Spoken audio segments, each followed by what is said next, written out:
It's with great pleasure that I enter in your house today.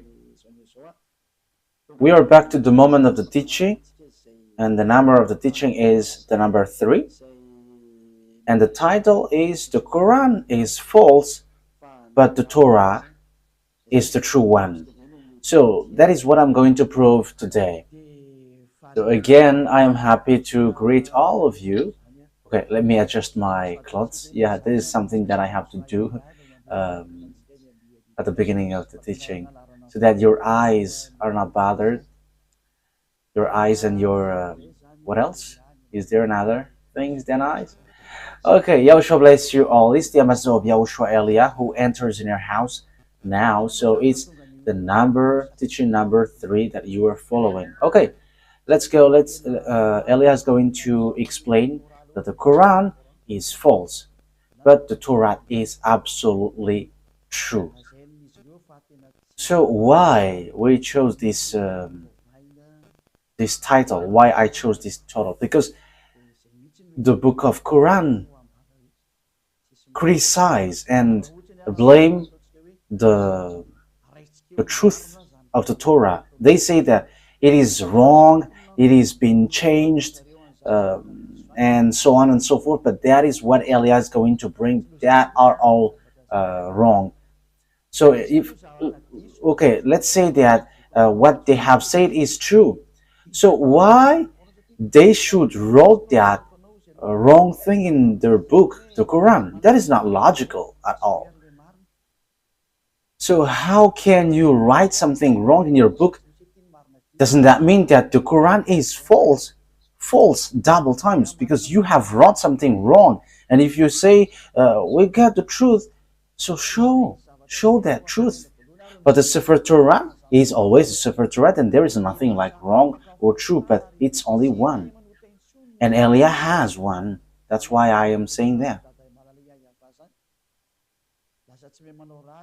So that is something that I have to tell you that first. And having the Torah, the result is people who follow the book of Torah of beloved YAHVAH never sin anymore. They never sin anymore. They don't know how to do bad things anymore. They don't know how to sin anymore. So that is the most wonderful thing with that true God. They become people who never sin anymore, which Quran is not able to do. But the book of the God of Abraham, the Torah, it's only that. Who can do that? Because it's in there that who point out YAHOSHUAH, the son of Mary, and those who follow YAHOSHUAH, the son of Mary, never sin anymore, and they are washed away from their sins. They don't know how to commit sin anymore. And that is the program of the God of Abraham. So that people never sin anymore. So that people don't know how to sin anymore, and they are saved completely, because it's that sin which made the face of the God of Abraham hidden. Whether you are Christian, fake Christian, or Muslims, whoever you were, as long as you are sinners, you cannot get along with that God of Abraham. That is the true one. That is the truth. So that is the first introduction. If it is something that wrong according to you, Muslim, why do you write it in your Quran? It is something that has mistakes, so how can you write it there? So you are now has 2 mistakes. But now Elias arrived here to prove that there is nothing wrong in the Torah, but yours is false. Okay, let's carry on. We're not going to talk about the details like mistakes in words, but we're going to come into that. But there is no words, no mistakes in the words. But that is the thing that Elias is going to explain, the truth of the words and the fulfillment of the words in the book of Torah, the Sefer Torah of the Jews. Let's start it from the story of Abraham and to the end of the story of Abraham. And who has got the agreement? Who has received the agreement? And the children, their children. I'm going to explain that to you first, and after I give you the chapter and verse in the Torah. I'm going to give you first the chapter and verse in the Torah to tell you that there is no mistakes in there, but it's in harmony. because Muslims say this it's false because they want to talk about Ismail. They want to say that Ismail is the ancestors of all Arabs, and when they are pulling that Ismail thing, they started to blame the Torah, and they say it's the Quran which is the true one because Ismail came from that, and Ismail is the chosen one, not Isaac, and that's why they blame the Torah and they value the Quran by saying this is the this is the absolute truth. But you haven't heard about the story, that story, except in the Torah of Jews, and you cannot deny that. So if the Torah of Jews, where you find that true story, how can you just blame like the Torah is false? And that's why I say if the Torah is false, you should not take, you should not have take something wrong. And if you say you got the true one, show the true one. But Elia has the true one. If you have got Torah, you should have been washed away from your sin and you never sin anymore. However, that doesn't exist in you, in Quran. Even the Quran said you cannot make someone, you cannot make anyone righteous, and there is no one who were washed away from their sins except those who follow YAHOSHUAH, the son of Mary. Okay, let's get to the true story to prove that you cannot deny the truth of the Torah. So it's as follows. So let me begin to tell it. So listen to you, all humans, listen to this story, you humans who were listening to the teaching of Elia. So when the story takes its end, we're going to get back and give you the chapters and verse. Look at the truthness of this word, because it's a word which is matching and in harmony, and you cannot deny what is in the Torah. First of all, the story of Abraham. He started in Ur in French, and Ur for English. So Ur of Chaldea. Ur of Chaldea. It's in that village Ur that he left. So it's in Babylon. I will show you the picture after, and in Babylon. And when he left there with his father, I have to notice that his family are idolaters. That means they are not righteous people. Even Abraham was an idolater, because even his father Terah was an idolater. And when they left, they get to Haran. It's a place called Haran, and that is in Turkey. That is in Turkey.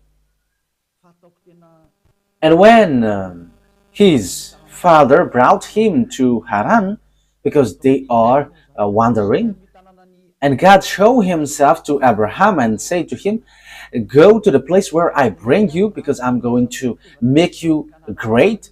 I'm going to make your children blessed, a blessing for all the nations. So it's in that place Haran that Abraham talked to the God.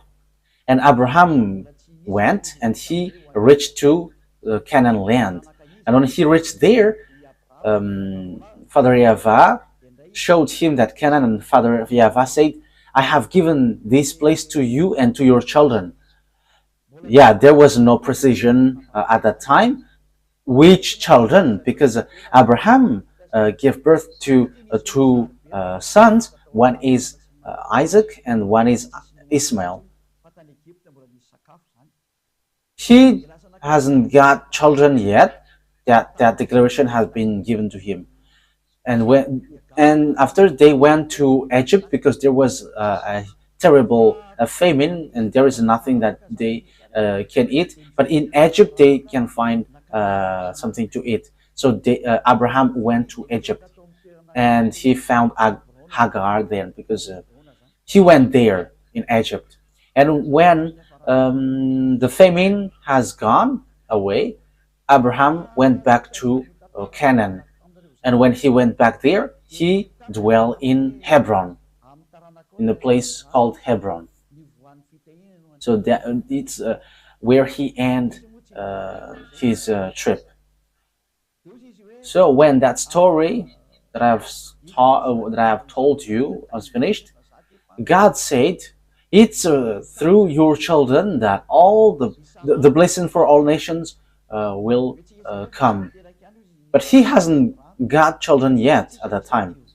So he was like, "Who will receive that blessing? However, I am already old." And Sarah took Hagar at that time, and she said, "Because we cannot have children, and we got a slave woman, so have children, have a child with her, and when you got child from her, is going to inherit." So Abraham asked God, "Let Ismael be alive in you to get that inheritance, as you have told me that it's through my children that all the blessing will come up." So Father YAHVAH said, "No, your son Ismael is not going to inherit, but it's through your son, your own son, Isaac, that all the blessing for all the nations will come from." So that is a conversation between God and Abraham. So when time has come, Isaac was born. Yeah, because Ismael was already born before. And it's Isaac that God. Okay, wait.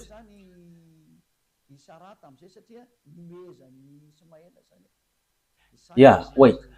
As Isaac grew up, so there was like circumcision and things, and Sarah was really angry because Ismael loved Isaac with that preparation. So Sarah was angry, and she said, "Kick this slave woman and her son out, because the son of this slave woman cannot inherit with my son." And Abraham was so sad hearing that word. However, God said to Abraham, "Obey to what Sarah said, because it's only in Isaac, it's only the children through Isaac that my agreement goes through." And that's how Abraham kicked out Hagar and Ismail. And when they wander, they get to Beersheba, and that is a desert, and they were lost in the desert. But God saved them, and He gave food, water in this desert. So in this Beersheba, it is below-ish of the Canaan land. So the story goes on. I'm going to give you the words of them. So they went to Parana, and that Parana also, it's near, but that is below-ish the Canaan. That is also a desert. So they dwell there, and Hagar and Ismail dwell in. And then the children of Ismail, they dwell in the place between Shur and Havilah. Havilah it's above, it's in the northwest.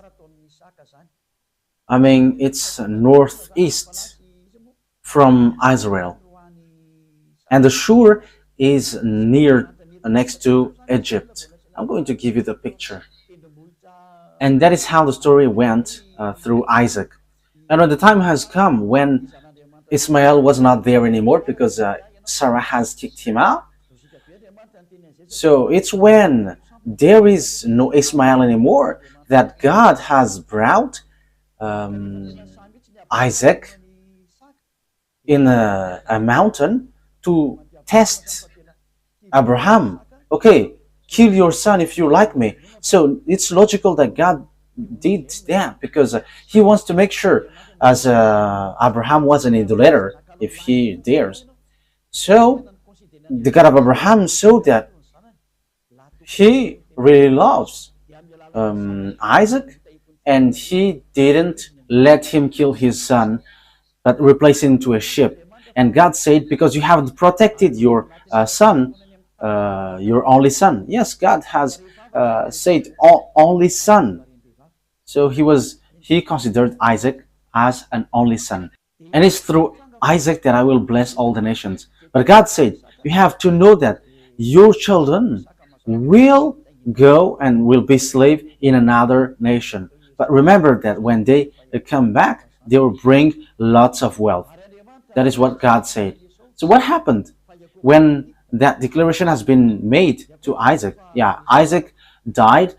He had two sons, Esau and Jacob. Esau is the elder one, and Jacob is the younger one. And God said, I don't need Esau, but I like Jacob.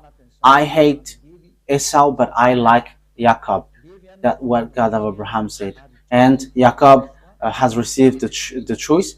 And after, the children of Jacob is called Israel, and he gave birth to 12 children, where there was Levi and Judah. Moshe came from Levi, and YAHOSHUAH came from Judah, the son of David. A covenant for all people around the world to take away their sins. So that is how the story went. But after, when time has passed, there was another famine, terrible famine in the Canaan. Yeah, it happens in all the nations. But the children of Jacob went to Egypt. Jacob is Israel. When he has a fight with the angels of God, his name becomes Israel. So it's they who went to Egypt because of the famine which hit the land. So it's only in Egypt that they can shelter. So they all went to Egypt with Jacob and with his 12 sons and his wife. So they dwell there, and after, at the end, they were slaves.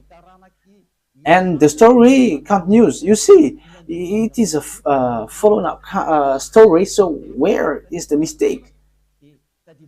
So when time has come, because they have been enslaved for 400 years, so the words of God were fulfilled. It's the children of Isaac through Jacob who were enslaved 400 years. And when 400 years have gone, God remembered these children of Israel, which he said, it's through your children that I will bless these nations.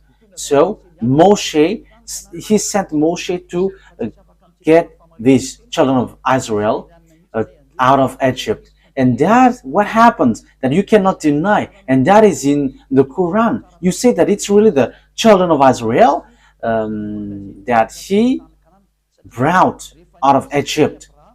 So you cannot deny that it's Israelites who were enslaved in Egypt. And they came out successfully, and they get to Canaan when they have win against those who dwell in the Canaan land. Because when they get back, there are already lots of people who dwell in the Canaan land.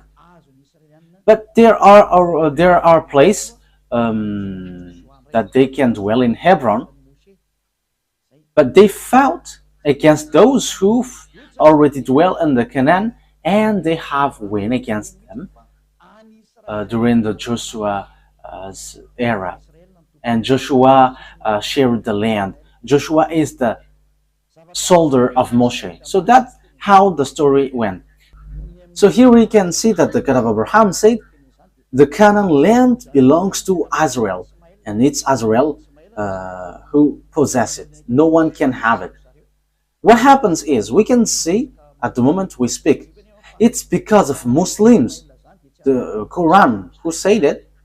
They pull that, and it's the, as they say, it's Ismail who were about to be sacrificed and it's all about Ismail.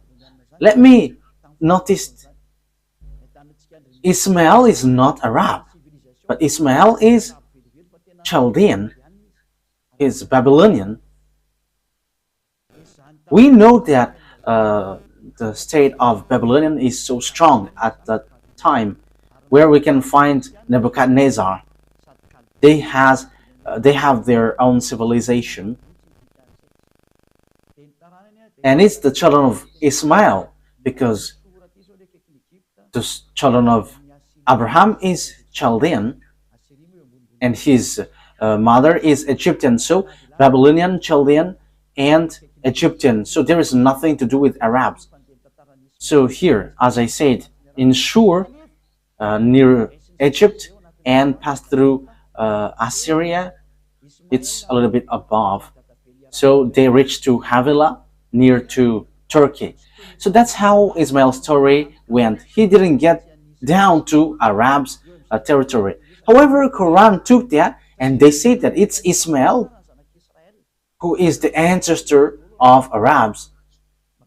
And they just have pulled that and they were like, the Canaan land belongs to them, not anyone else. Okay, so because the children of Israel went back to Israel and everyone there were losing against them. So it's obvious it's the children of Israel who choose to inherit Israel. So in the side of Ismail, they are wrong by saying that the Canaan land belongs to them. So Canaan is with Cisjordania, Lebanon, Syria, and all around. So that's what happens at the moment. Who fight against children of Israel, and they are not happy towards Israel, children of Israel. So around Israel, they're all Muslim. Okay, let's continue the story. However, when there is a great mistake that children of Israel did, they have worshipped idols. They have worshipped Baal, and Father YAHVAH was really angry, and Father YAHVAH scattered them around the world. So he sent Nebuchadnezzar to destroy Israel, and Israel was completely destroyed, and they were captives. Lots of people attacked them, like Arabs, Greek, and Roman, and we know the story later that there was also Hitler who attacked and destroyed Jews, and so on and so forth. So Israel was really destroyed. However, later, that YAHVAH remembered his word, even though Father YAHVAH scattered them because of what they have done. Father YAHVAH said, I always remember what I said to Abraham. So Father YAHVAH has bring them back to Israel in 1822. So everyone knows about that. Those who have learned history and geography, they know that the Jews were gathered and established in their land in 1822. So the question is now, why they were brought back to their land? Because that is the words of God of Abraham, whose name is YAHVAH. And when they were brought back there, Jeremiah the prophet said, protect them like a shepherd protect their flocks. So NATO, American, has protected them when they reach Canaan. And that is what happens at the moment. And Palestinians cannot touch them. Palestinian who becomes Muslim. So Muslim cannot touch them. That's what happens. I cannot say Arab Muslim because they're not Arabs, but they become Muslim. That's what happens. People around there are Muslim and they're Palestinians. They're also Jordanian. It's in Cisjordania. There is also Lebanon, Syria, and they are fighting against Israel. And even Egypt, they are not happy at Israel. Let's get back to the story.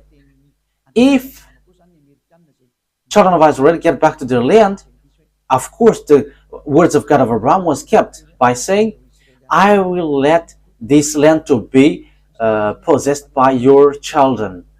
And American has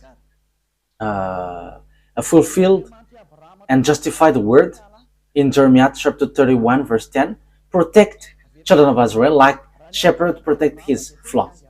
So the words of the God of Abraham is true. The question is, if the God of Abraham, YAHVAH, is the same as Allah, let me repeat it again. If the God of Abraham, YAHVAH, is Allah for Muslim, because they say that Allah is the greatest one, and in Allah that there is YAHVAH, the Almighty. So according to what they say, the God of the Arabs engulf all the gods, and even YAHVAH, the God of Abraham, is engulfed in Allah. That is what they think, but that is not the truth. So according to them, if people call YAHVAH, it means Allah. But if Allah is YAHVAH, why do Arabs fight against Israel when they get back to their land? Why Muslims fight against Israel, children of Israel? But they fight one another because Allah and YAHVAH cannot get along, so they're not agreeing each other. So if these two descendants, children of Israel and Arabs, has only one God, I will explain after that. Ismail is not Arab. Those who say that are wrong. If we say that these two descendants have one God, the same God, the God of Ismail, that you think is Arab, but that is not the truth.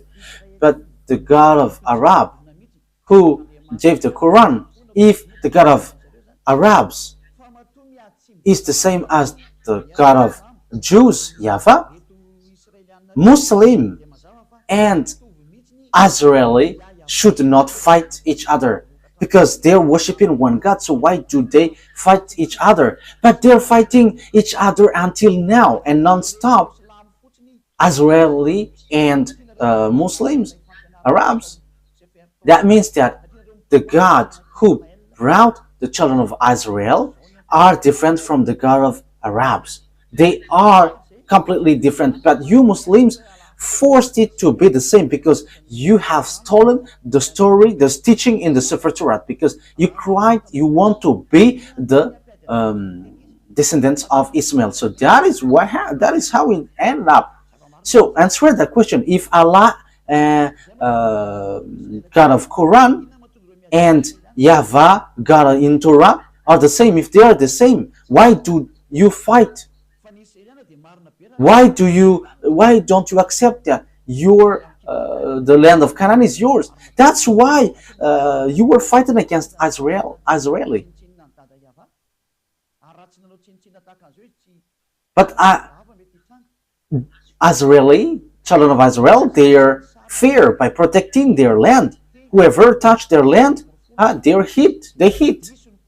I am not protecting them, but they have despised Father YAHVAH. If they haven't despised Father YAHVAH, maybe something else has happened.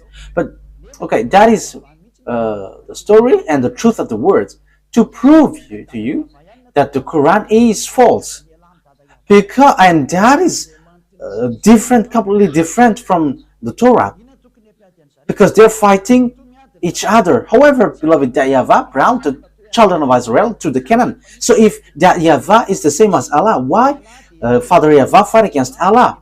Allah, the God of Arab, Muslim, why do they fight? They fight because Allah is not the same as YAHVAH. They're not equal. But Allah is the God of Arabs in the Quran, which is already false and fake. But YAHVAH is the God of the Jews, who justifies his word until now.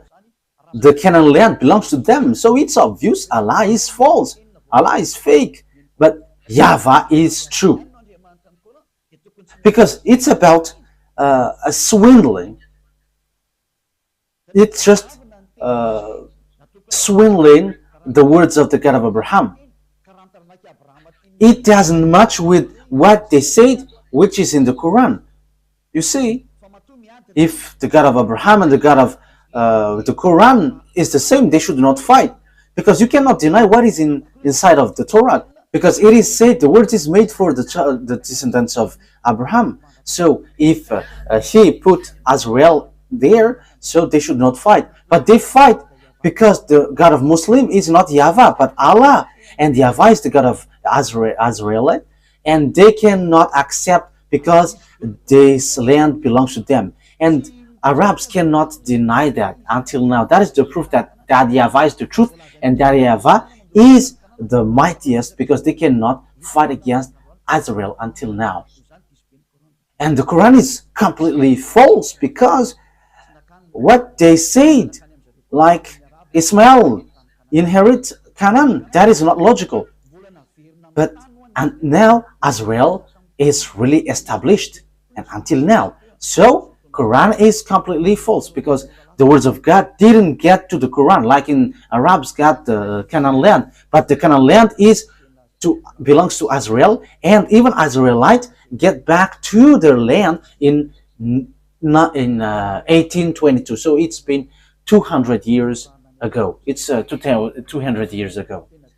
So as conclusion, to finish the long words, it's obvious that the words of God is true. The Sefer Torah of Jews is the true one, but the Quran of Arab Muslim is false, and it's a thief. And the dangerous thing is they have erased the words of God in the Torah, and they have created a new book. We're going to talk about them.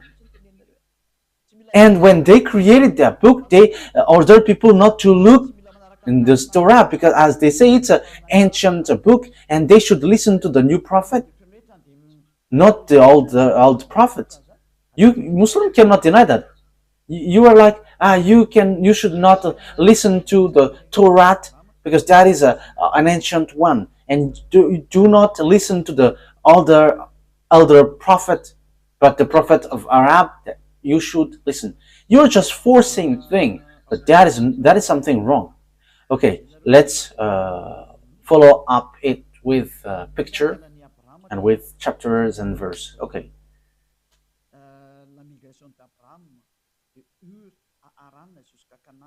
Okay, I'm going to show you pictures, and it's after then that you... Okay, here is the way of Abraham.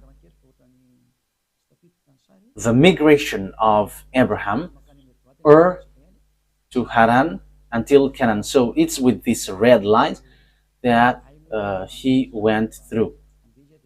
Yeah, make it in a full screen, because it is cut. Okay, move it to the right, move it again. Okay, that's it. So it gets to I. So he started from Babylon, which is called Ur. So he left there and he went to Haran, and he then went to Canaan. So with this red arrow. So that is how Abraham went through this way. So when he went back, let's say, after he went to Egypt. So let's see, where is that place? So when he went back, he stayed in Bethel, in Hebron. So yeah, they are a close each other. So he dwelled in Bethel. After seeing this Bethel and Ai, it's in Hebron. It's near the Black Sea, Dead Sea. So here is the Hebron that I have talked to you. So he dwelt in between Hebron and Ai, Bethel and Ai. So that is the story of Abraham during his migration. So he really reached the Canaan land, and it's the Canaan land which is given to them, to him and his descendants. So let's take a look at the Sefer Torah of the Jews. Let's read the chapter and verse from now on.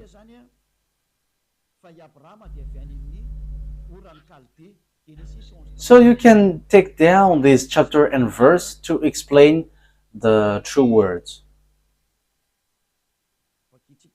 We're going to see that Abraham is from the Ur of Chaldea.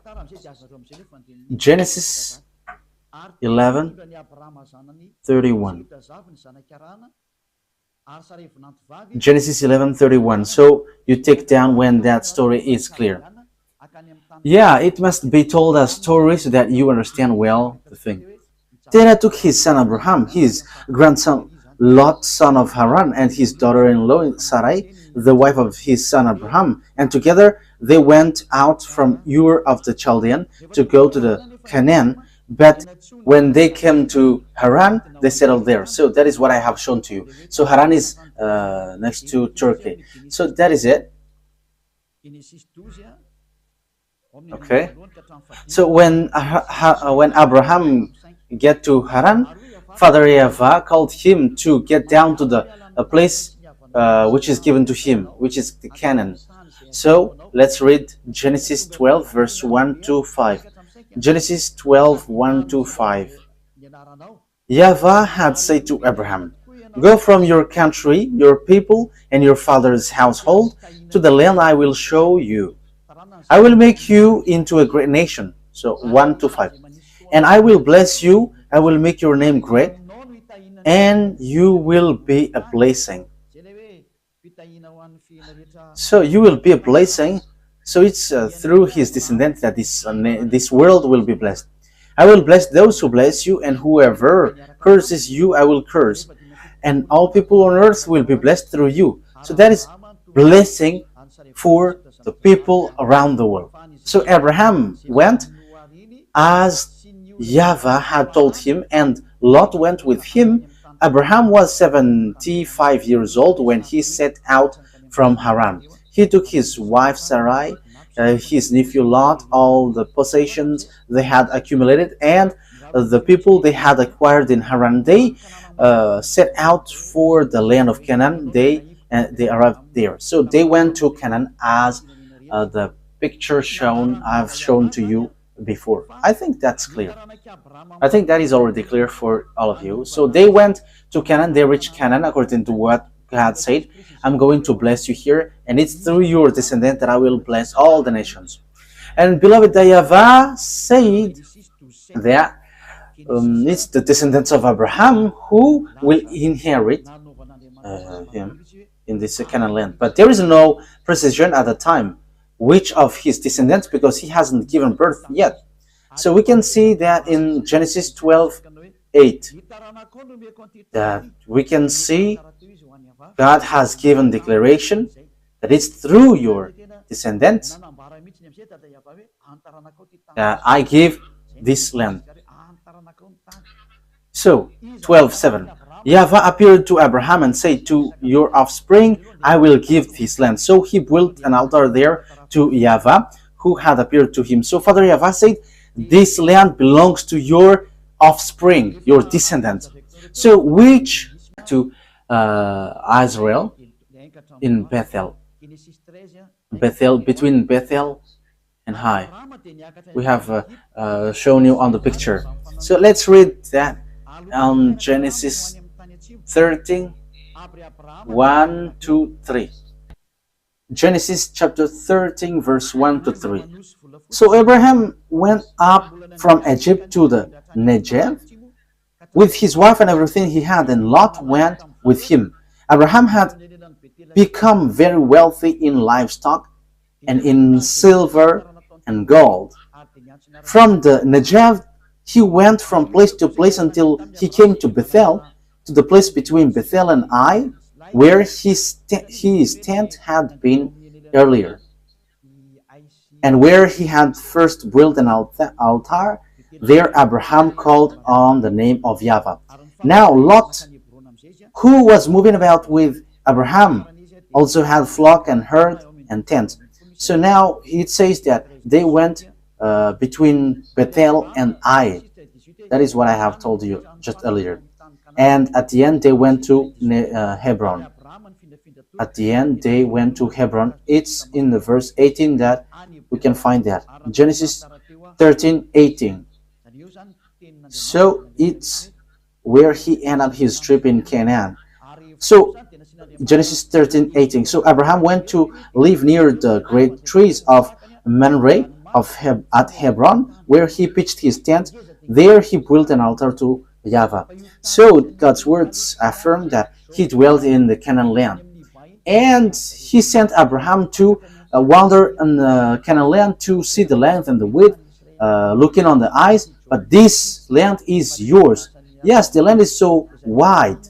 The land where Cisjordanian, Palestinian, and Lebanon, it belongs to them. To Syria. Yeah, the land of Israel is so vast. But Muslim has seized it. When they are attacked by Muslim, yeah, they become Muslim Arabs.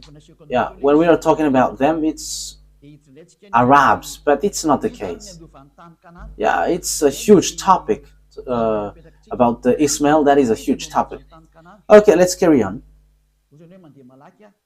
I have shown you the picture of Hebron. Now, who is going to possess the Canaan land? That is the question that we are going to ask. Which descendants will possess the Canaan land? You may say, I am fast. I have explained to you, and now I'm just giving you the chapter and verse. However, I am still explaining and get back to the story. So this is the one who will possess the Canaan land according to the chapter and verse. Genesis 12, 6-7.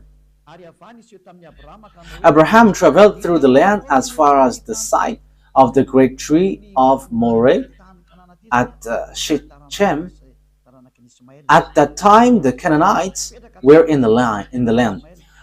YAHVAH appeared to Abraham and said, to your offspring I will give this land. That's it. So the one who will be given that Canaan land is the descendants of Abraham.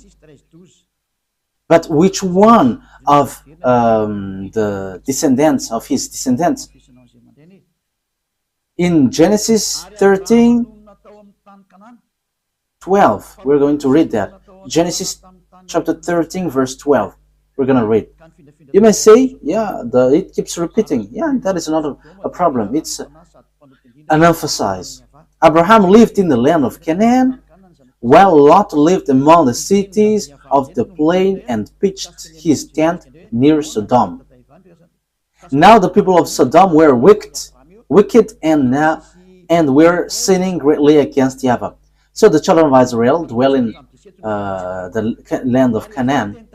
So we're going to see what is the words of Father YAHVAH about this land. Well, whose land is where Abraham dwelt. So Genesis chapter 13, verse 14-17.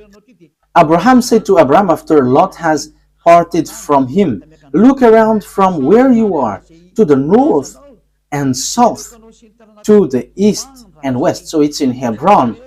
Look around from where you are, to the north and the south, the east and west. All the land that you see, I will give you and your offspring forever. So, the land of Canaan is given to the offspring of Abraham. But who's going to possess this? So, let's read on verse 17. Go, walk through the length and breadth of the land, and I'm giving it to you. So he is sent to look around, go to see the land which is given to him. So that is a promise that YAHVAH has promised him. promised to Abraham. So it is well established that this belongs to Abraham.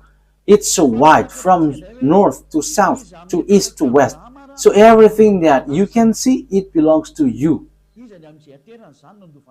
The land is so wide, so huge. Okay, let's get to another situation.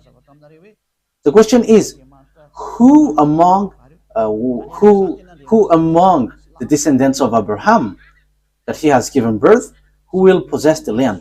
But that is the problem until now. That's why this war occurs. That's why I told you this God, Allah and YAHVAH, are not the same. Allah is the fake God of Muslim, for Arabs. I have told you, I have proved to you how he is wrong. And I have given you also the God of Abraham, which goes through Isaac and Jacob. So let's continue the words. So whose descendants will possess this? Genesis 15. We're going to read the verse 4 first.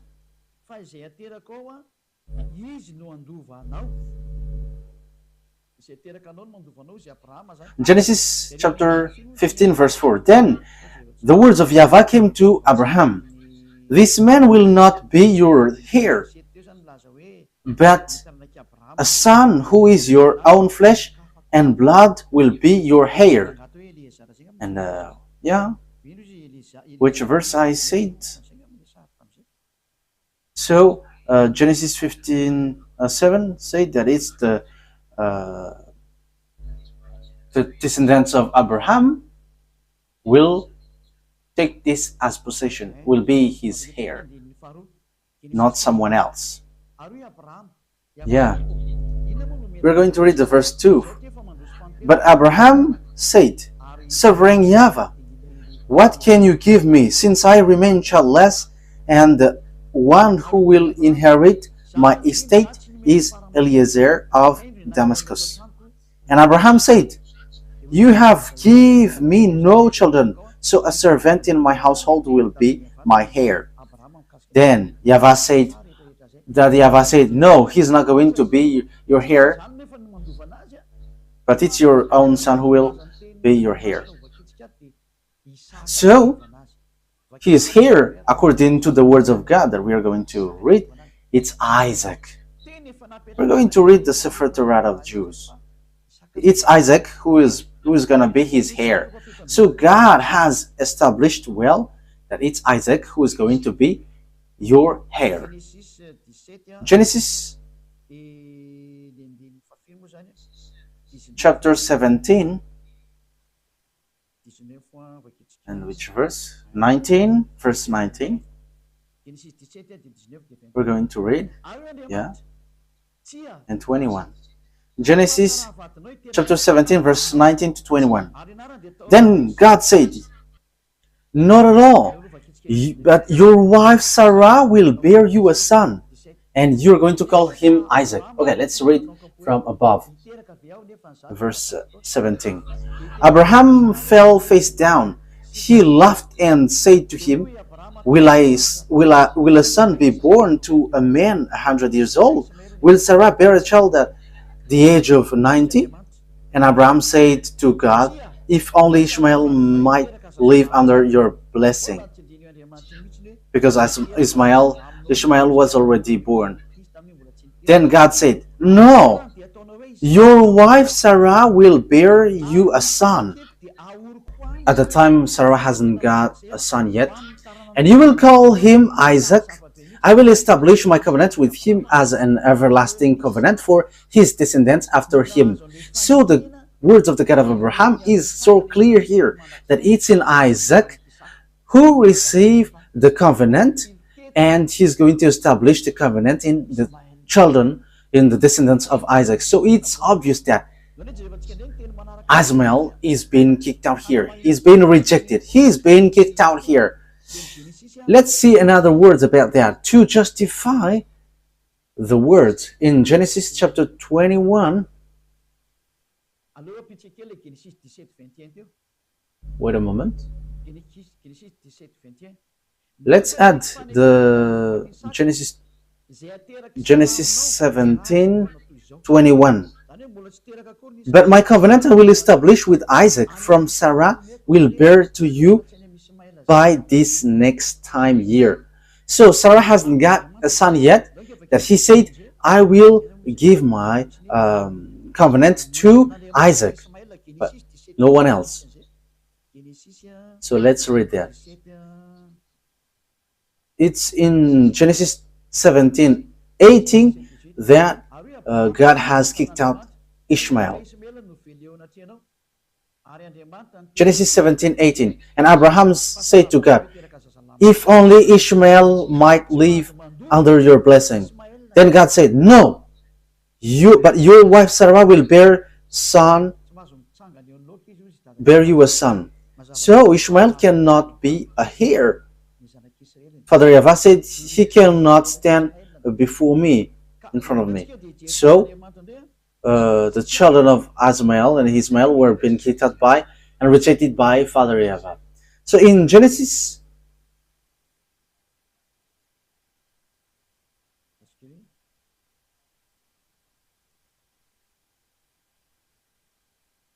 wait a moment.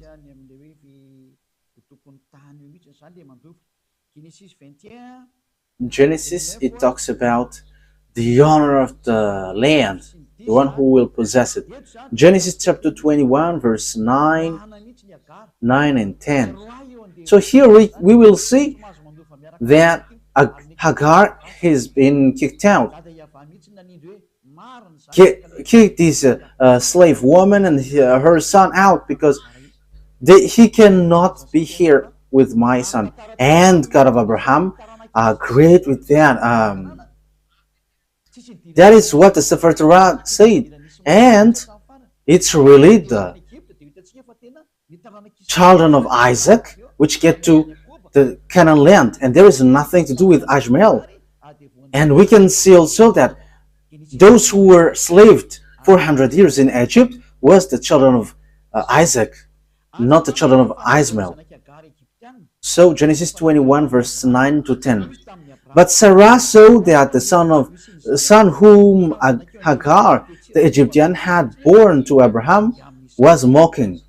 And she said to Abraham, get rid of that slave woman and her son, for her woman's son will never share in the inheritance with my son Isaac.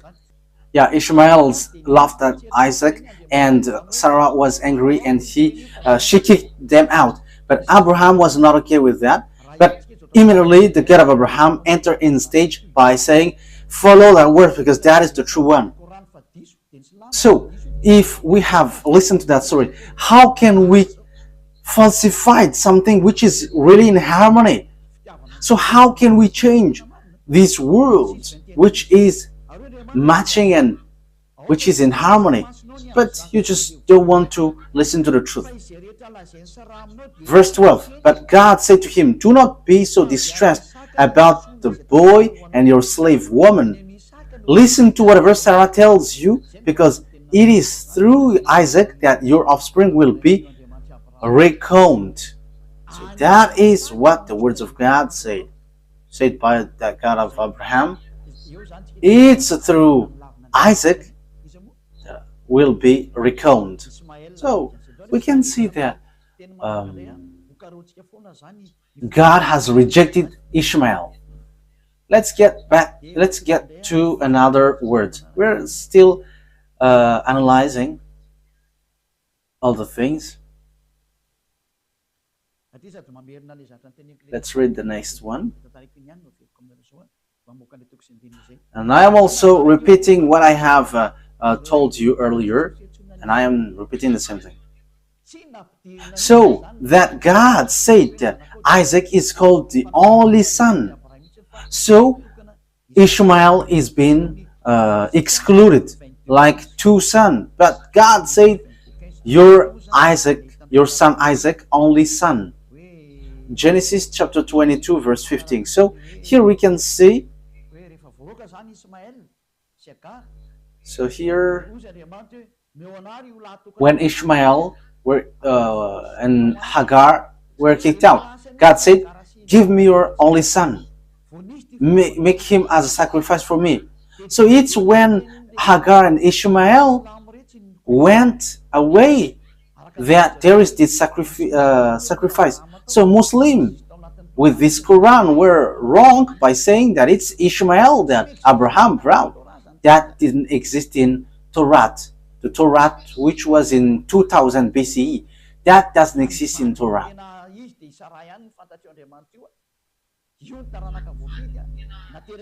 But the real wife is Sarah, and that is the chosen offspring, and it's through his womb that I accept, and it's Isaac.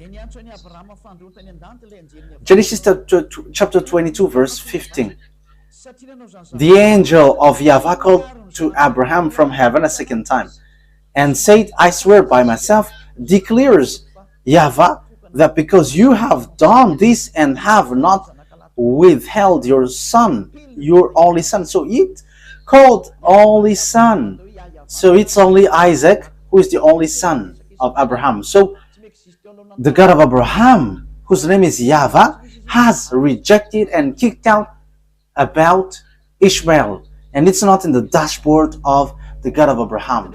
And according to the Sefer Torah of Jews, don't let him in. Yes, that is really clear. Let's get to another explanation, as I have given you earlier, but I'm giving it to you little by little. So God has given declaration. It's through the descendants of Isaac that all the blessing of all nations will come from. So the salvation, it's about the salvation for the people to become someone who never sin anymore. That is the meaning, so that they become righteous.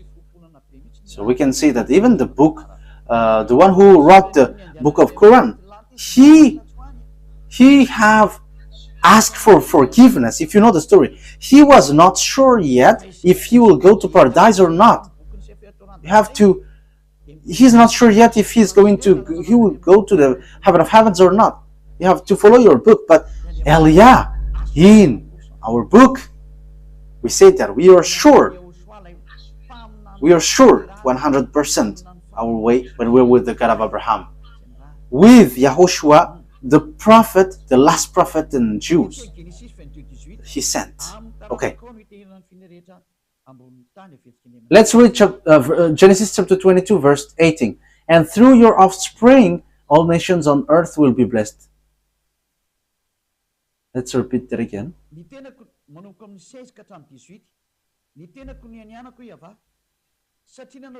So from the verse 16 to 18. And said, I swear by myself, declares YAHVAH, that because you haven't done this and haven't protected your son, your only son, it's Isaac, I will surely bless you and make your descendants as numerous as the stars in the sky and as the sand on the seashore. Your descendants will take possession of the cities of their enemies, and through your offspring all nations on earth will be blessed, because you have obeyed me. So it's clear, the offspring is Isaac. So the offspring where the salvation come from is from Isaac, and it ends to YAHOSHUAH. The saddest thing is Muslims accept YAHOSHUAH, but after they say you must follow Arab's prophet. That is surprising. However, there is nothing to do with Arab's prophet till the end. But it's obvious. The war in Israel, that is the proof that the Jews and the Arabs cannot get along. So YAHVAH and Allah cannot get along. But YAHVAH justifies his word till the end. And his word cannot be stopped till the end. And YAHVAH is not Allah. Allah is not YAHVAH. They are completely different. And the true one is the Torah, not the Quran. Yeah, we're going to get it little by little, but I always repeat that. Okay, let's carry on. We are not getting to another word. The offspring which will receive the blessing is the offspring of Isaac. Genesis chapter 26, from the verse 3 to 6. Genesis chapter 26, verse 3 to 5.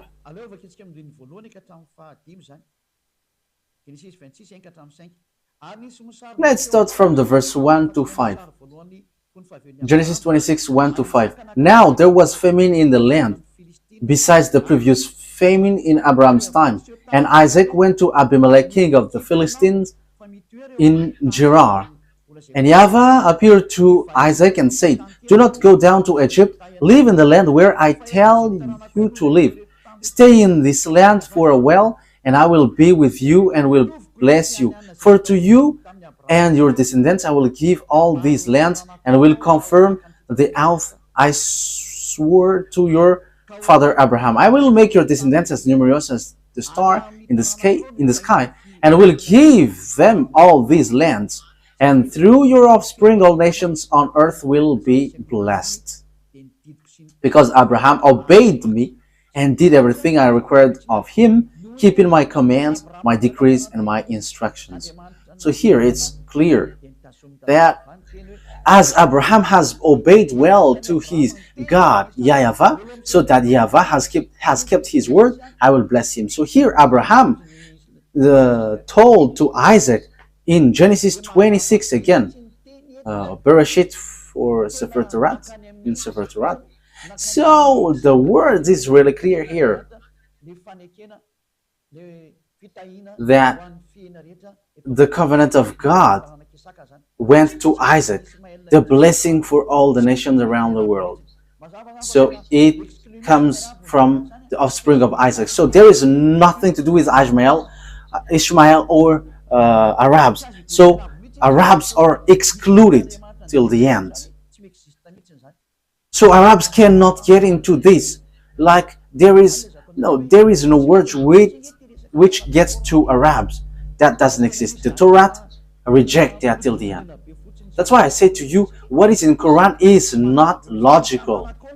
There is kinds of strong manipulation, because here it's your descendants who will be blessed, and that is in the Sefer Torah of Jews. So what kind of words which is being manipulated if we are listening?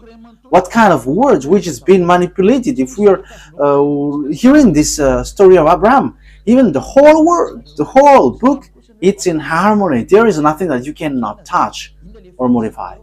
So how can you Muslims say it in your Quran that there is falsified words? There is something which has changed there. What has been changed? Even there is a long words and which was in harmony. So what can you change? But let's carry on the words. Genesis, where have we left? Okay. So the blessing went to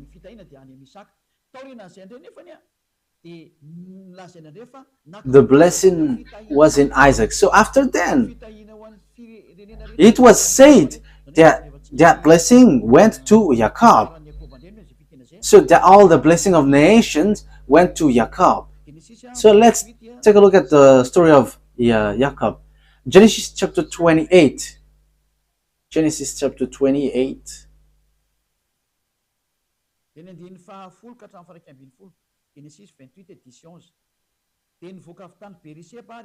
So Genesis 28 verse 10 to 11.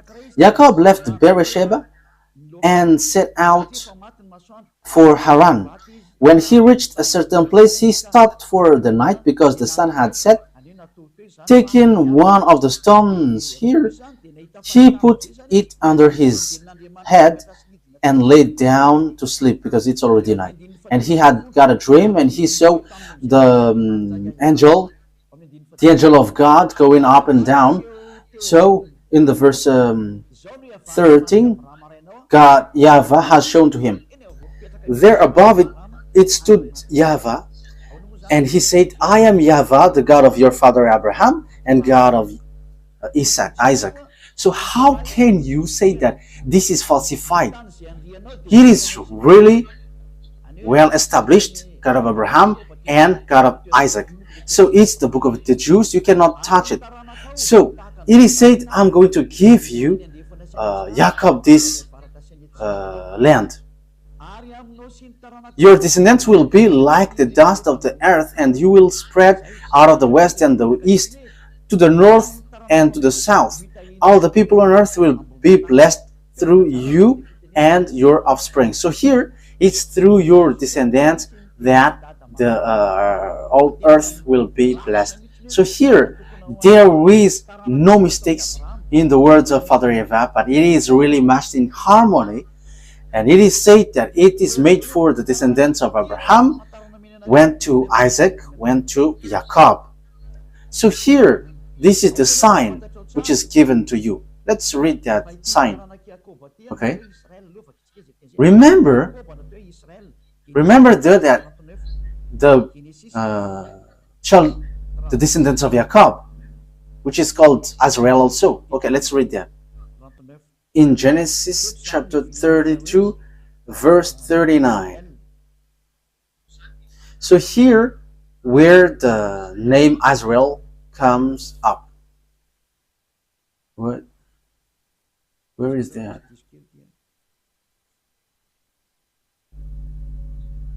Wait a moment, there is a mistake.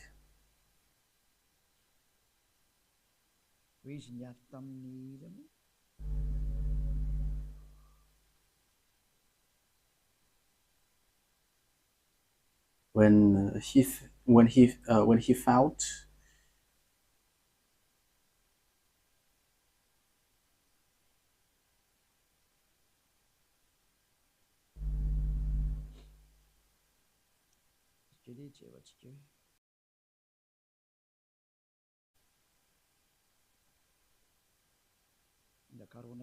wait a moment, we're looking for it. I must look for it because I have lost it. Genesis chapter 32,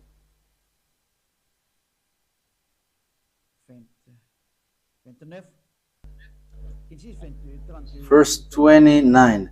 Genesis chapter 32, verse 28-29. Then the man asked him, "What is your name?" Jacob, he answered. Then the man said, "Your name will no longer be Jacob, but is Israel, because you have struggled with God and with humans and have overcome." So God, the God of Abraham, has changed the name of Jacob into Azrael. So from then, Azraelites are called Azrael.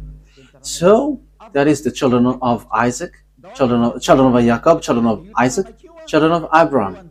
So that descendants would be slaved in Egypt, according to the words of God.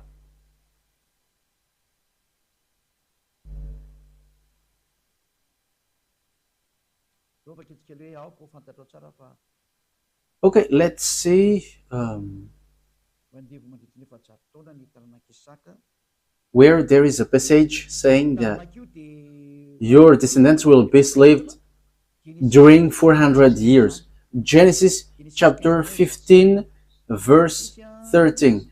Genesis 15:13. So the descendants who will inherit will be enslaved with 400 years. So these are those who were enslaved in Egypt. Then YAHVAH said to him, "Know for certain that for 400 years your descendants will be stranger in a country not their own, and that they will be enslaved and mistreated there." Verse 14, "But I will punish the nation they serve as slave, and afterward they will come out with great possession." So the descendants who will be chosen and who will bring the covenant for all humans, and it's about salvation of all humans, and the descendants who is going to be the heir of Abraham will be slaved in Egypt, where Father YAHVAH led them to be. And those descendants are the descendants in Isaac.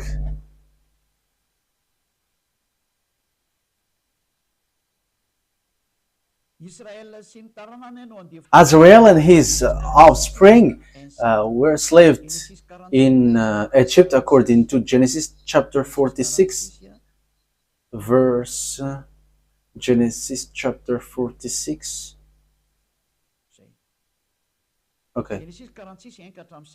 Genesis chapter 46 verse 1 to 7. So Azrael set out with all that was his, and when he reached the Beersheba, he offered sacrifices to the God of his father Isaac. And God spoke to Azrael in a vision at night and said, Jacob, Jacob. Here I am, he replied. I am God, the God of your father, he said. Do not be afraid to go down to Egypt, for I will make you into a great nation there. I will go down to Egypt with you, and I will surely bring you back again, and Joseph's own hand will close your eyes. Then Jacob left the Beersheba, and Azrael's sons took their father Jacob and their children and their wives in the cart the Pharaoh had sent to transport him. So they went to Egypt, and they brought everything that they had in Egypt. Verse 6. So Jacob and all his offspring went to Egypt, taking with them their livestock and their possession they had acquired in Canaan. Jacob brought with him to Egypt his sons and grandsons, and his daughter and granddaughter, all his offspring. So everything that they had in Canaan, they brought it into Egypt. So it's obvious that Canaan belongs to them. So they were slaves in Egypt. So you see, we went from Genesis 11 to 46. So the offspring to Jacob to Azrael proves the truth of the words of the God of Abraham. So which of them are falsified according to you? And you may say the Sefer Torah is being corrupted, and we don't need to listen to that anymore, and we have to listen to the new words in the Quran. You see, that is all wrong. However, when we dive into the story, the Arabs cannot get into this story because there is no blessing for Arabs in. Whether in the Quran, that doesn't exist, but they just force with this situation, and they were like, it's an ancient book, but now it's Quran. This is the new model. This doesn't work. That is to fight against the God of Abraham, and his name is YAHVAH, because that is his real name. We cannot say let's call him, but his real name is YAHVAH. Let's carry on the words. So they are the people who went to Egypt and they were slaves there. Let's read the words of God about that. So the Azrael were suffered in Egypt. So in Exodus chapter 2,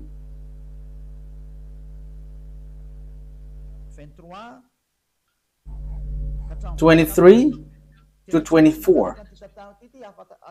So we must follow this story so that we know and we can see the mistake in the Quran, which despised and rejected the Sefer Torah of Jews, so that they can establish the prophet that they must follow. That is the reason. They were like, get this aside. This is the new book. Follow the new prophet. Don't listen to the previous one anymore. However, when we are listening to the story in the Torah, it's obvious that the descendants of Ishmael are being kicked out. There is nothing to do with Arabs. So in the Quran, it's a trap just to reject the Sefer Torah of Jews, which is the word of the God of Abraham, YAHVAH. So that is unaccepted. That's why Elia came to bring the glory of beloved YAHVAH back. Yeah, the teaching is a bit long. I'm not going to cut it until the words ends, because you're already carefully listening to its end. Exodus chapter 2 verse 23 to 24. Genesis 2, 23, 24. During that long period, the king of Egypt died. The Israelites groaned in their slavery and cried out, and their cry for help because of their slavery went up to God. And God heard their groaning, and he remembered his covenant with Abraham, with Isaac, and with Jacob. Now it keeps repeating the covenant in Abraham, Isaac, and Jacob. So there is nothing to do with Arabs. There is nothing to do with Ishmael, but that is just a made-up story, so that people don't follow the Sefer Torah of Jews, but will follow a fake God. And God looked on the Israelites and was concerned about them. And he remembered, this is the word that I have told to Abraham. So God has looked over them. So when it reaches more than 400, it's approximately 430 years. So the words was being fulfilled. Exodus chapter 12, from the verse 37. We're going to read it. Exodus chapter 12. Oh. Exodus chapter 12.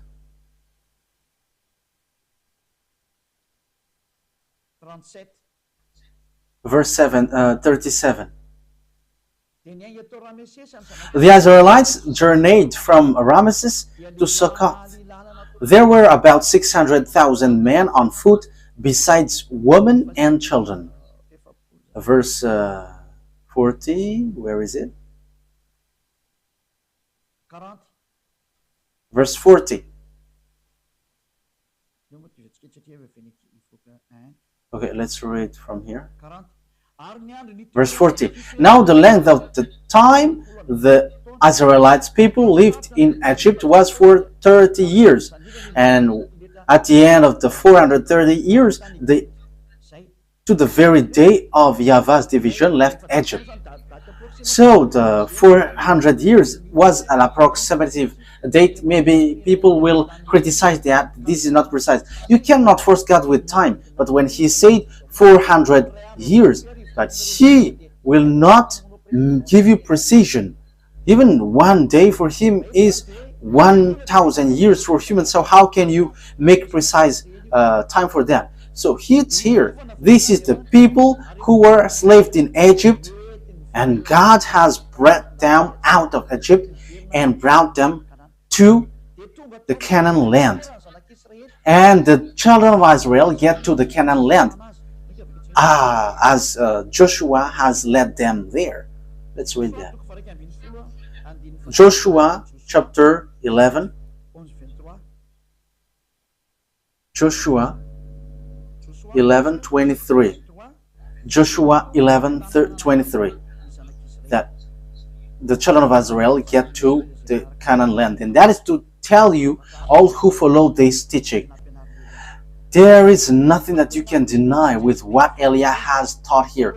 But the words of salvation was in harmony. The program of Father YAHVAH to save people in Israel. And devils wanted to manipulate in all way. But you devils cannot move anymore. Elia has arrived. And this teaching cannot be gone against anymore. The truth must get back to the truth. And the salvation of the people, because everyone are to be saved. Arabs, English, Chinese, African. Elia saved them all. Elia saves. That's why Elia brings back this word to save you. Okay, let's carry on.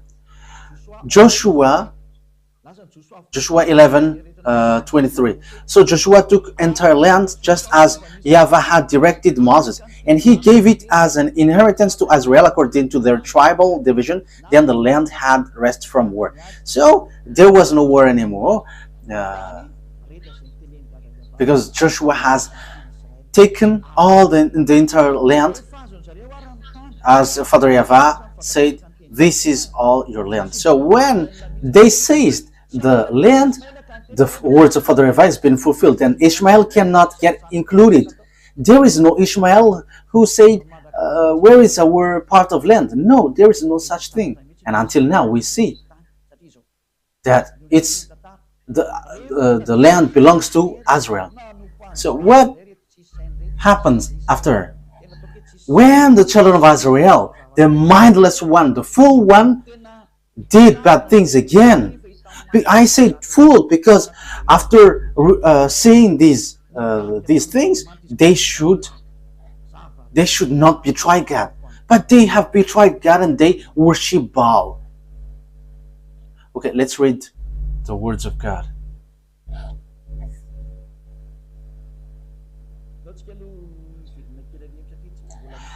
Now I would like to get back to topic who was being sacrificed, because we have seen that the word is in Isaac and Jacob, and we're slaved in Egypt and we're brought back to Israel. So who is being sacrificed? And until now we can see that the land belongs to Israel. So who is being sacrificed in the Mount Moriah? Because it's the one who is being sacrificed there, who possessed that word, and the one who were slaved, who received that word. So the one, the descendants to be blessed are those who were slaved. So it's Isaac who is being sacrificed in the Mount Moriah. Genesis 22, Genesis chapter 22, verse 2. Genesis 22, 2. Then God said, take your son, your only son, whom you love, Isaac. So he is the only son. And go to the region of Moriah, sacrifice him there as a burnt offering on a mount I will show you. So that is what Muslims reject. So how can we reject that? But they just change it into Ishmael. If Ishmael was there, why they were not slaved in Egypt? And why the descendants of Ishmael were not slaved for 100 years? But there is no descendants of Ishmael, but they just pull it like they're the ancestor of Arabs. But Arabs, they are in the south. Ishmael is Egyptians. He is above there in Israel. So there is nothing to do in Arabs. So verse 16. So it's these descendants who receive. Okay, Genesis chapter 22, verse 16 and 17. We get back to this. And said, I swear by myself, declares YAHVAH, that because you have done this and have not protected your son, your only son, I will surely bless you and make your descendants as numerous as the stars in the sky and as the sand of the seashore. Your descendants will take possession of the cities of their enemies. And through your offspring, all nations on earth will be blessed. So, it's obvious the words is true. And the descendants of Abraham in Isaac, that there was the blessing. So, Isaac, it's in Isaac that all the words are fulfilled. So, it's Isaac who are being sacrificed. It's through the descendants of Isaac that all the nations are blessed. So if Ishmael died there, for example, it should be the descendants of Ishmael who should be enslaved. But there is no children of Ishmael who were being enslaved. But it's the descendants of Jacob. So it's obvious that the one who was about to be sacrificed in Mount Moriah was Isaac. So Ishmael is rejected. Arabs are rejected. The Quran is fake, false. There is nothing true in that anymore with this truthness. So let's see that these they have worshipped idols. Oh, where was that? Because we know the story about the salvation for all people, YAHOSHUAH. It comes from this offspring. So YAHOSHUAH came out from that. We're going to talk about that next time, but let's get back to the story. Because when they get back to their land, it's obvious that YAHOSHUAH came from Israelites. So we know the story. He was born by Maria, and he brings the salvation for all the people around the world. Glory be to beloved YAHVAH. Glory be to YAHOSHUAH. But children of Israel sinned, and they end up by being scattered out of their hand. Because Father YAHVAH said, if you broke my law, I'm going to scatter you. Leviticus chapter 26, and also we're kind of ending the word. Verse 14, 15. Leviticus 26, 14, 15. But if you will not listen to me and carry out all these commands, and if you reject my decrees and abhor my law and fail to carry out my commands and so violate my covenant, then I will do this to you. I will bring on you sudden terror wasting, disease, and fever, and so on and so forth. Okay, let's read on verse 33. Okay, let's start from the 32. Okay, 31. If you don't obey my law, this is what I'm going to do to you. Leviticus chapter 26, verse 31 to 33. I will turn your cities into ruins and lay waste your sanctuaries, and I will take no delight in the pleasant aroma of your offering. I myself will lay waste the land, so your enemies who live there will be appalled. I will scatter you among the nations. I will draw out my sword and pursue you. Your land will be laid waste, and your cities will lie in ruins. So I'm going to make you lose against your enemies. So that is what Father YAHVAH said, because they have worshipped Baal. So judge.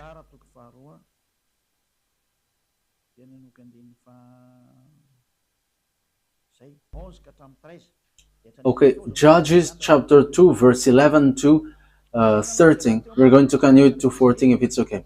Then there's a lasted evil in the eyes of YAHVAH and served Baals. They forsook YAHVAH, the God of their ancestor, who had brought them out of Egypt. They followed and worshipped various gods of the people around them. They aroused the anger of YAHVAH, because they forsook him and served Baal and Ashtoreth. In his anger against Israel, YAHVAH gave them into the hand of riders who plundered them. He sold them into the hands of their enemies all around, whom they were no longer able to resist. So that's it.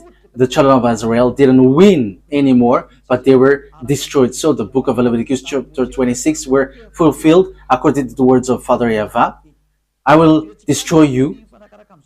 Okay, so the words is fulfilled. Let's continue the word so that you can see that it continues. So when later then we're going to continue. Nebuchadnezzar the king entered in stage. As it is said, I'm going to scatter you because of your sin. You have worshipped Baal and Ashtoreth. Let's read Jeremiah chapter 25 from the verse 1 to 7. Jeremiah chapter 25 verse 1 to 7. The word came to Jeremiah concerning all the people of Judea in the 4th year of Joachim, son of Josiah, king of Judah, which was the 1st year of Nebuchadnezzar, king of Babylon. So Jeremiah the prophet said to all the people of Judea and to all those living in Jerusalem, for 23 years, from the 13th year of Josiah, son of Ammon, king of Judea, until this very day, the word of YAHVAH has come to me, and I have spoken to you again and again, but you have not listened. And through YAHVAH has sent all his servant, the prophet, to you again and again. So Father YAHVAH has always sent prophet. So prophet brings the words of YAHVAH, and they are Israelites. You have not listened or paid any attention. They say, turn now each of you from your evil ways and your evil practices, and you can stay in the land YAHVAH gave to you and your ancestor forever and ever. Do not follow other gods to serve and worship them. Do not arouse my anger with what your hands have made, then I will not harm you. But you did not listen, declares YAHVAH, and you have aroused my anger with what your hands have made, and you have brought harm to yourself. Therefore, YAHVAH Almighty says this, because you have not listened to my words, I will summon all the people of the north and my servant Nebuchadnezzar, king of Babylon, declares YAHVAH, and I will bring them against this land and its inhabitants, and against all the surrounding nations. I will completely destroy them and make them an object of horror and scorn and everlasting ruin. I will banish from them the sound of joy and gladness, the voice of bride and bridegroom, the sound of milestones, and the light of the lamp.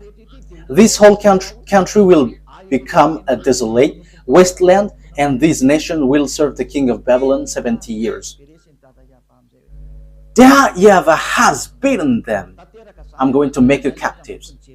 So that is accomplished in Jeremiah chapter 52. Let's read that.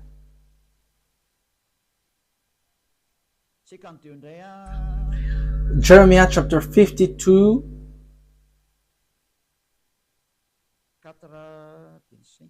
verse 4 and 5.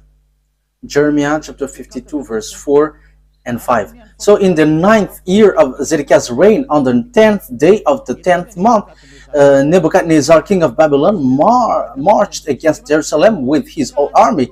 They encamped outside the city and built siege works all around it. The city was kept under siege until the 11th year of King Zedekiah. So we can see it's what happened next.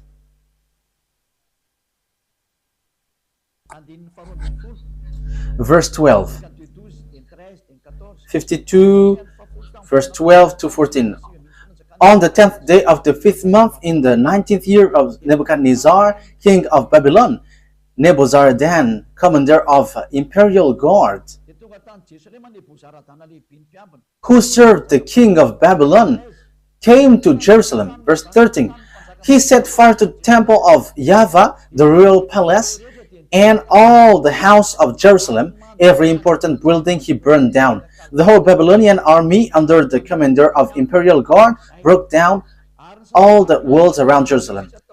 Nebuzaradan, the commander of the guard, carried into exile some of the poorest people and those who remained in the city, along with the rest of the craftsmen and those who had deserted the king of Babylon. So Babylonians have made children of Israel captives. So the words of the beloved YAHVAH has said, I'm going to make you escape. I'm going to make you captive. So the words of beloved YAHVAH cannot be gone against. So you who are listening, don't fight against him. YAHVAH is different. But Father YAHVAH remembered, because they were scattered, because from then Israel were attacked by people and they were destroyed again. But Father YAHVAH remembered his word to Abraham, and he has made declaration in Jeremiah, the prophet Israelite prophet. He said, "You who have scattered Israelites, gather them back to their land and protect them as a flock." So that has been fulfilled in 1822, and American and NATO protect them now. That is being fulfilled, and the words of prophet is again true. Jeremiah chapter 31, verse 10. Now the words of Father YAHVAH has repeated, I will always give their land. Hear the words of YAHVAH, you nations, proclaim it in distant coastlands. He who scattered Israel will gather them and will watch over his flock like shepherd. So whoever scattered Israel, gathered them. So these worlds have gathered them because of what happened to Israel. And now American is the chief, the leader who led the children of Israel back to their land through the League of Nations at the time. So it was in 1822, and they have got independence in May 14th. I don't remember the date. It was a long time ago. Okay, so later, as children of Israel have received independence, so they become country. So the words of Father YAHVAH is being fulfilled. The words is true. The declaration is true. So the words, the truthness of the words is undeniable. So the Sefer Torah is true. Father YAHVAH kept his word, because Jeremiah the prophet, he was in 500 BCE. The words of Father YAHVAH is in 2000 BC, and it has applied in 500 BC, and it has really fulfilled in 1822. The Jews have gathered back into their land. So that is really fulfilled. Jeremiah 31:10. Who can fight against that YAHVAH? That YAHVAH has sent Elijah, so the truth is being brought back. All about him is being brought back. His glory and his truthness. You cannot stop his truthness. All humans must prostrate before that YAHVAH. He is the God. That is the truth. YAHVAH is his name. There is no one who can fight against him. You must get aside. Allah, get aside. You cannot get into that anymore. I give you the proof. When we are looking into the story, the children of Israel get back to their land. That is the words of the prophet, Israelite prophet. And it's the Israelite prophet that Moses has told. It's a prophet, Israelite like me, that you must listen. So the words of the prophet Jeremiah has been fulfilled. The children of Israel get back to their land. So who among you can say that the words of the prophet of Arabs or English or Chinese has authority? That has no authority. That has no authority, because it is said it's the words of the Israelite prophet which has been accomplished from Abraham to Moses to Jeremiah, and it has been fulfilled in American and to the world, the whole world. So the question is, if the children of Israel get back to their land, and we have seen that. That is, I'm getting back to my previous explanation. If Allah is the same as YAHVAH, the Muslim and children of Israel should not fight against each other, because it is said you are going to inherit the land of Israel. So if Allah is same as YAHVAH, Palestinian Arabs or whoever around Israel should not fight against Israel. They should welcome them. But why do they fight each other? They're fighting each other because Muslim Arabs and Israelites cannot agree. Because Arabs say that the land belongs to them. As proof, they built mosques in Israel, Mosque of Omar, because they say that Ismail has been sacrificed and they built mosque. That is something that you cannot deny. And that's how you say that it's your land. Yeah, the Mount of Zion is the Mount of Moriah. So it's your mosque, which is the proof. And you insist that this Canaan land is yours. Israel is yours. And you don't accept them to dwell in. As proof, you built mosque. Why do you fight against Israel? If YAHVAH is equal Allah, you should not fight. You should applaud and welcome the honor of the word. But you fight against each other and you kill one another until now. And even you do some kamikaze. Arabs has done kamikaze. I am telling you, stop that. Look at the truth. Be conscious now. As long as you kill Israelites and you cannot agree one another until now, the God of Abraham is really and completely different from Allah. And you cannot equal YAHVAH to Allah. You cannot mix Allah and YAHVAH. YAHVAH is really separated. And YAHVAH sent Elijah. He sent YAHOSHUAH. And he is really different. YAHVAH is the true God. He keeps his word. And when he says all the Arabs are kicked out, the Arabs cannot move. Where is Allah because Allah, the God of Arabs, said Ishmael is the owner of the covenant. But how? Where is Ishmael who get Israel? Even Ishmael is not Arab. You forced him to be Arab, but he is not an Arab. He is not an Arab, but you forced him to be an Arab. The Muslims are Arab, but he is not an Arab. But he is Chaldean, he is Babylonian, and Babylonian is not an Arab, because in the time of Babylonian there is already Arabs. But Arabs are not Babylonian, and Babylonian are not Arab, but they are different. We are going to talk about that next time. Now we are still in the teaching. But here it is really clear that the God of Jews Abraham, YAHVAH is his name, and he is really and completely different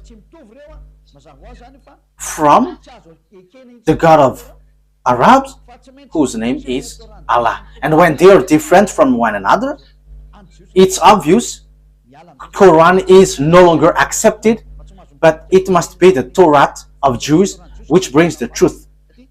The truth is for the Jews. The Quran is kicked out. The God of Muslim is kicked out and cannot touch this truth, because the prophet Jeremiah has justified the Jews has get back to their land, and now they are back. So the words of God of Abraham is been fulfilled. Glory be to him. The conclusion is Torah is the truth and Quran is false. Allah is not the God of Jews, but the God of Jews is YAHVAH, and he is the owner of the Sefer Torah of Jews, and you cannot enter into that. The rest are just scam. Last thing, Moses said, because we have heard his word, only listen to Israelite prophet, including Jeremiah the prophet. His word is being fulfilled. Deuteronomy chapter 18 verse 15.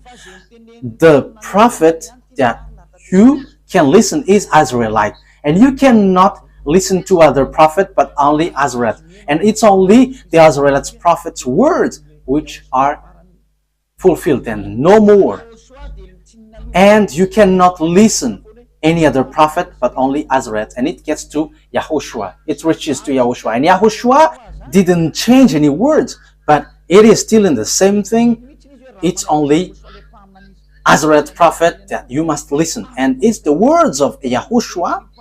He said clearly, if you accept the Israelite prophet, never sin anymore. So that is the words of that Israelite prophet.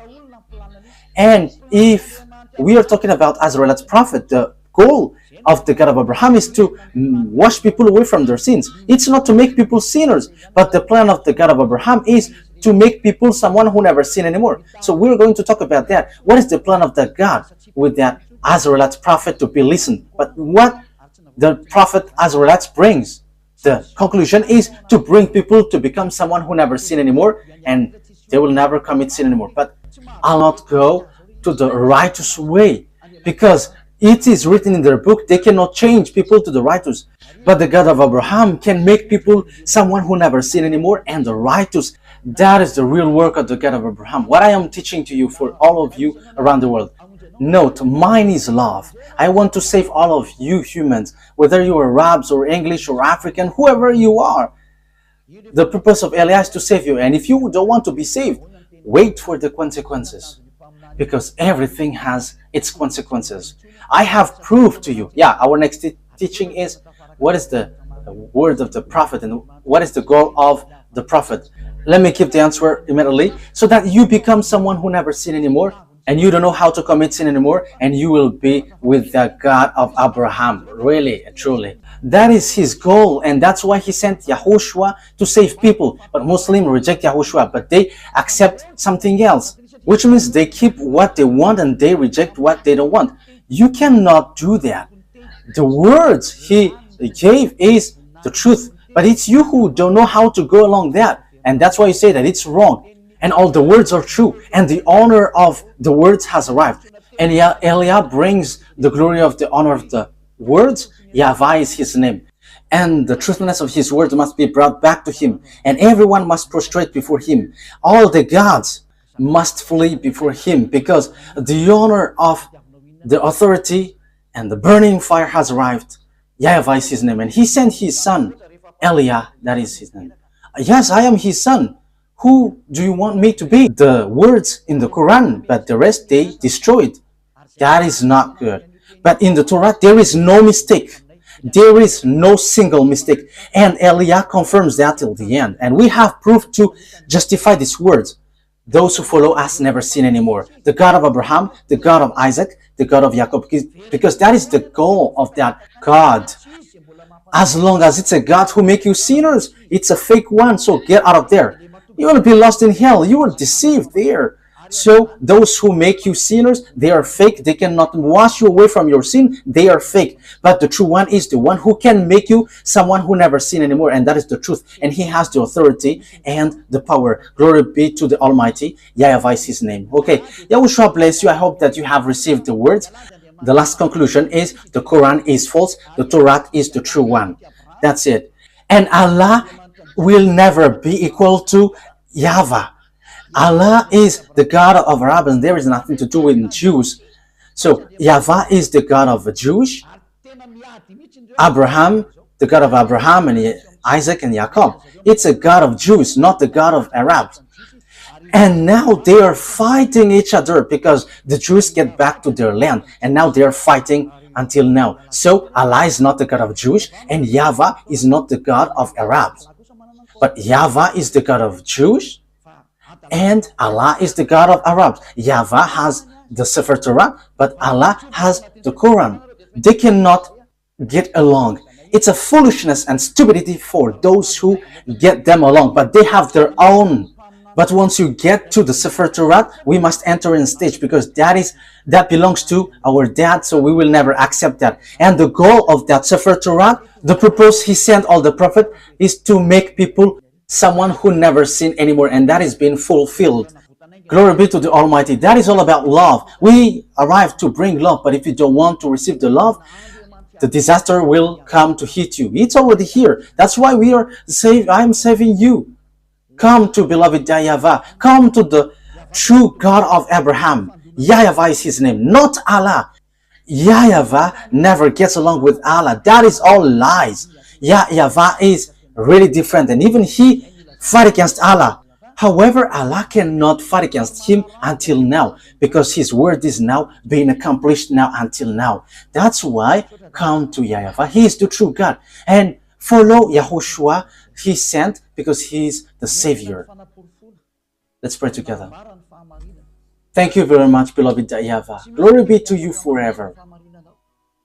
I have brought the proofs, and I have brought the truth. There is no words which can go against your truthness. And it's the responsibility of Elia to explain to people around the world about the goodness of your word, because everything that you have said and you have written in your Sefer Torah are true, and that cannot be shaken, because that has been fulfilled until now. That those who are selected to go to the eternal life, let them hear and listen and see this teaching and these words of Elia. Glory be to you, beloved YAHVAH.